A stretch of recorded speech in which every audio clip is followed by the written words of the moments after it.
My latest book is called The Last Witness, and it's a story, again, I wanted to write very much.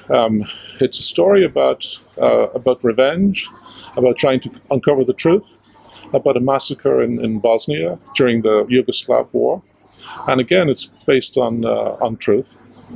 Some years ago, I was in Dubrovnik, and I sat down at a cafe restaurant, and nearby a young lady sat down, and I heard her accent, and she spoke with an American accent. I thought she was American, but in fact, once we got to talk, she told me that she had originally come from Bosnia, and that she had been adopted by an American soldier who had found her wandering the streets of a town in Bosnia. He and his wife adopted her and took her to America.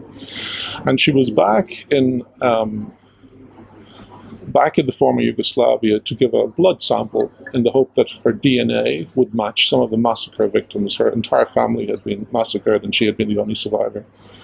And that intrigued me, that story intrigued me, and it moved me very much. And I decided then to write The Last Witness, which is a story based much on this young lady's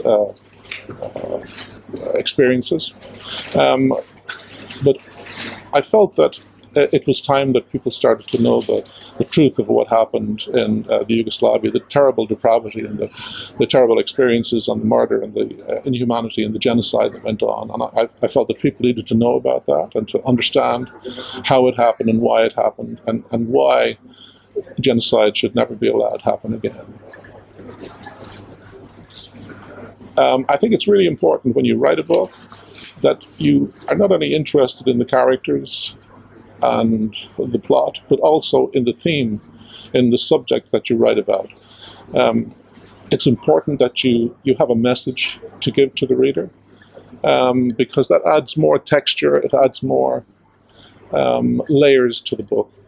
And I think the reader appreciates that. They don't just want to be entertained, they want to be educated as well in some way. They want to learn something new. And that's what I tried to do with each book. Just entertain them, obviously, first, but help them to learn something new about a subject matter that they may know nothing about, or that they may want to know something more about, and to put a new angle or a new twist on history in some way.